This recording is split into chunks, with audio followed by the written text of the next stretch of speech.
गुरु ब्रह्म महिमा अलेख शरणम।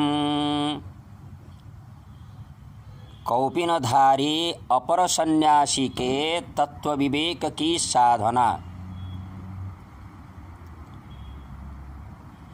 सत्य सनातन महिमा धर्म के प्रवर्तक श्रीमद् प्रबुद्ध गुरु महिमा महाप्रभु जी का यह उपदेश है कि कौपिनधारी अपर सन्यासी साधन चतुष्टय की साधना के संपन्न तथा परिपक्व होने के उपरांत तत्व विवेक के अधिकारी होते हैं।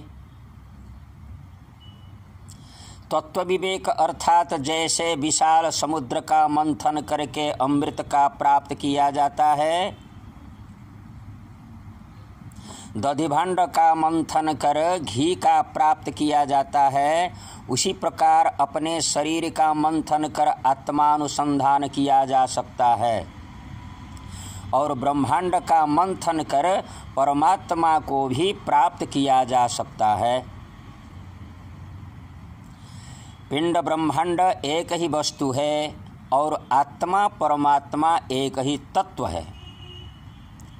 पहले अपने पिंड ब्रह्मांड में आत्मानुसंधान कर लेने के पश्चात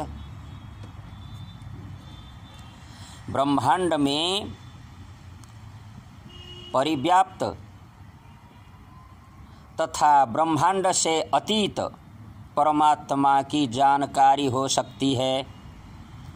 यह केवल अध्यात्म विज्ञान विद्या के द्वारा संभव है। ये दैविक विद्या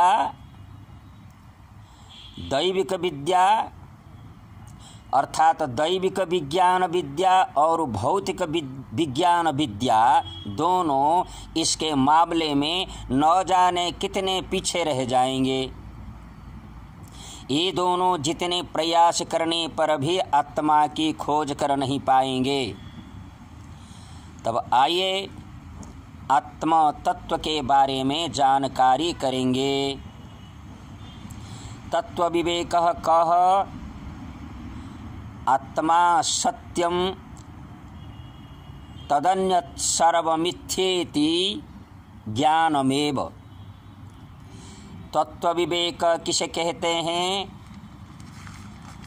आत्मा ही सत्य है, इसके अलावा सब मिथ्या है। यह ज्ञान ही तत्व विवेक है।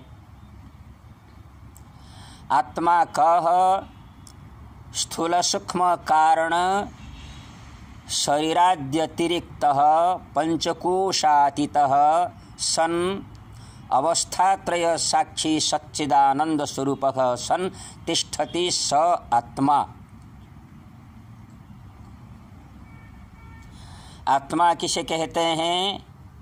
स्थूल सूक्ष्म और कारण इन तीनों शरीरों से अतीत है। अन्नमय आदि पंचकोश से अतीत हैं और अवस्थात्रय अर्थात जागृत स्वप्न और सुषुप्ति के साक्षी सच्चिदानंद स्वरूप होकर जो वस्तु हैं वे ही आत्मा हैं। तब हम लोग पहले स्थूल सूक्ष्म और कारण शरीर के बारे में जानकारी करेंगे। स्थूल शरीरं किम पंचीकृत पंचमहाभूतैः कृतं सत् कर्मजन्यं सुख दुख भोगायतनं शरीरम अस्ति।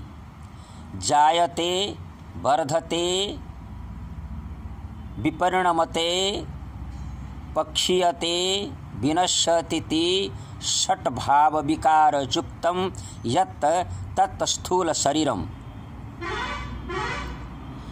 स्थूल शरीर किसे कहते हैं?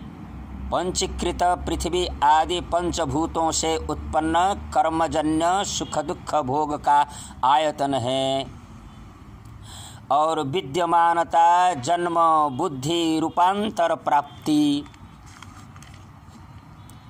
क्षय और विनाश इन 6 विकारों से युक्त जो है वह स्थूल शरीर है। अर्थात जो जन्म होता है, बढ़ता है, परिवर्तन होता है, धीरे धीरे कमजोर होता है और विनाश को प्राप्त करता है, वह ही स्थूल शरीर है।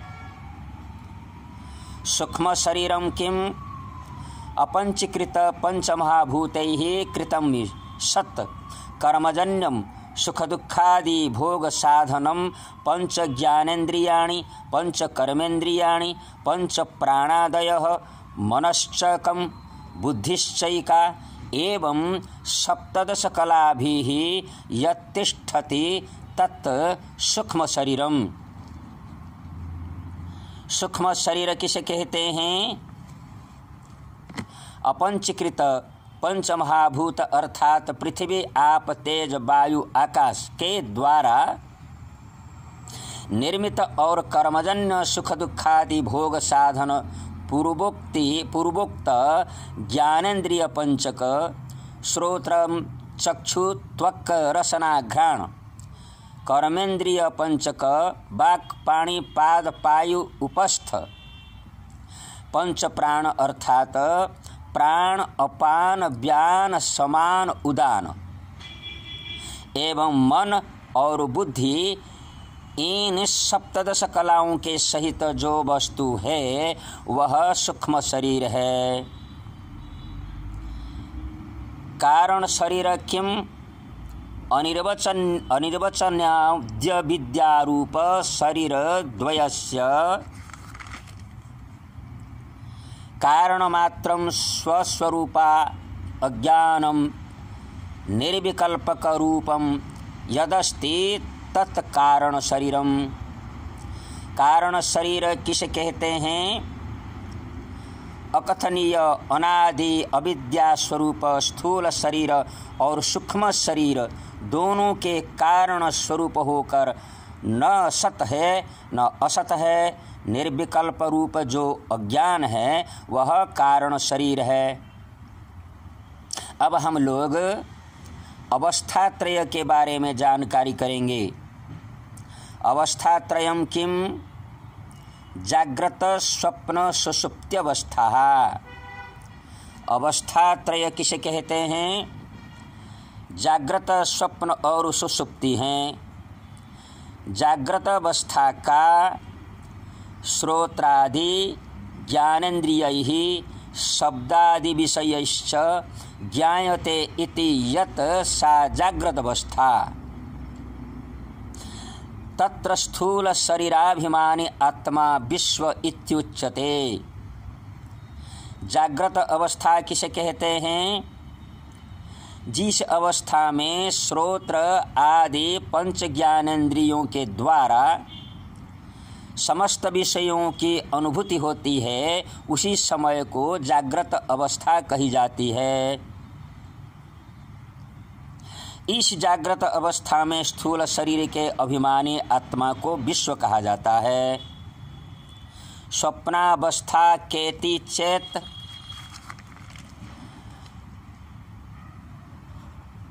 जाग्रत अवस्थायां यद दृष्ट्यच्छ तं तज्जनित वासनया निद्रा समये यह प्रपंच प्रतीये सा स्वप्नावस्था। तत्र सूक्ष्म शरीराभिमानी आत्मा तैजस इत्युच्यते। स्वप्न अवस्था किसे कहते हैं? जागृत अवस्था में जो कुछ देखा जाता है तथा सुना जाता है उसी की वासना से जिस प्रपंच निद्रा के समय में आभासित होता है उसे स्वप्नावस्था कही जाती है। इसी अवस्था में सूक्ष्म शरीर के अभिमानी आत्मा को तैजस कहा जाता है। अतः सुषुप्त्यावस्था का अहम किमपि न जानामि सुखेन मय्या निद्रानुभूयत इते सुषुप्त्यवस्था कारण शरीराभिमानी आत्मा प्राज्ञ इत्युच्यते। सुषुप्ति अवस्था किसे कहते हैं? मुझे कुछ पता नहीं है, मैं गाढ़ निद्रा में सोया था। इसी अवस्था को सुषुप्ति अवस्था कही जाती है। इसी सुषुप्ति अवस्था में कारण शरीर अभिमानी आत्मा को प्राज्ञ कहा जाता है। अब हम लोग पंचकोश के बारे में जानकारी करेंगे। पंचकोशाः के अन्नमयः, प्राणमयः, मनोमयः, विज्ञानमयः, आनंदमयश्चेति। पंचकोश कौन कौन हैं? अन्नमय, प्राणमय, मनोमय, विज्ञानमय और आनंदमय कोश हैं। अन्नमयः कः?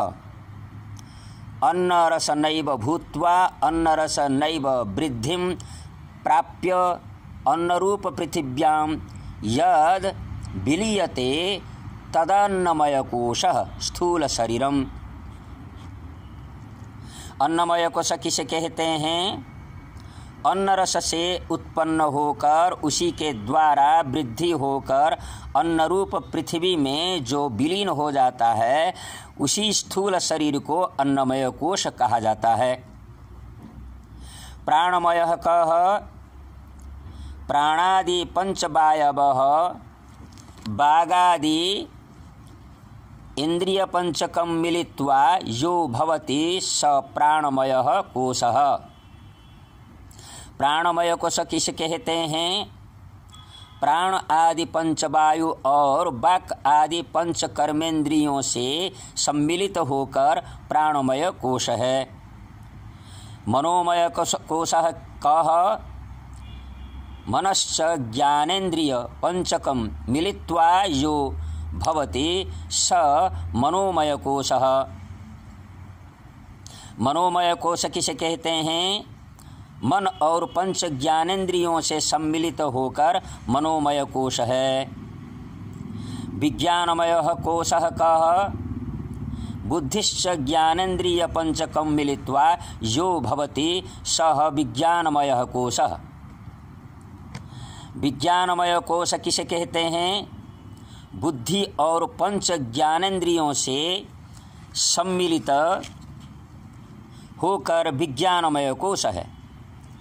आनंदमय कोशः कः?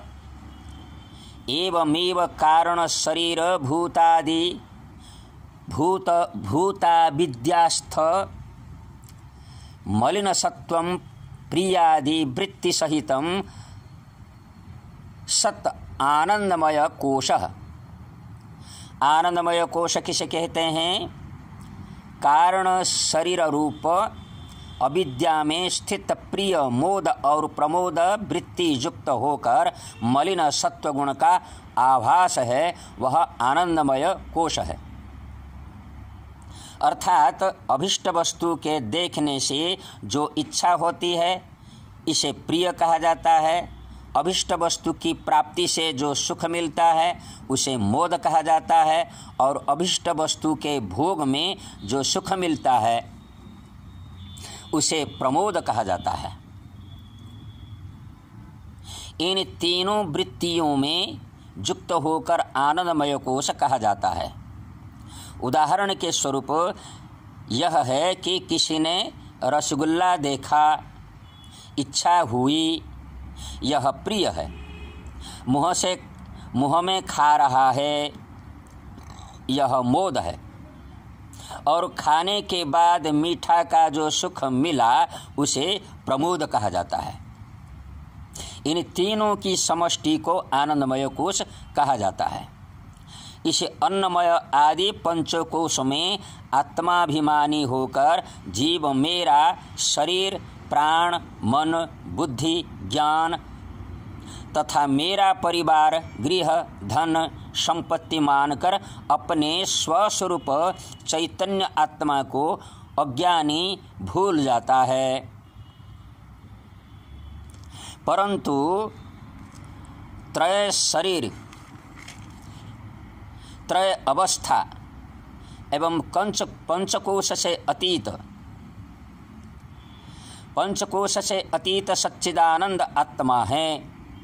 अतः हे श्रोता वर्ग, इसी धर्म के कौपीनधारी अपर सन्यासी इन्हीं ज्ञानों की साधनाओं से परिपक्व होने से आत्मतत्व के बारे में भलीभांति जानकर आत्मज्ञान से आत्म तत्व का चिंतन करते हुए मायातीत हो जाते हैं। अब परवर्ती विषयों में आत्मा के स्वरूप और चिंतन के बारे में जानकारी करेंगे। गुरु ब्रह्म महिमा अलेख शरणम, परम ब्रह्म महिमा अलेख शरणम, सच्चिदानंद ब्रह्म महिमा अलेख शरणम।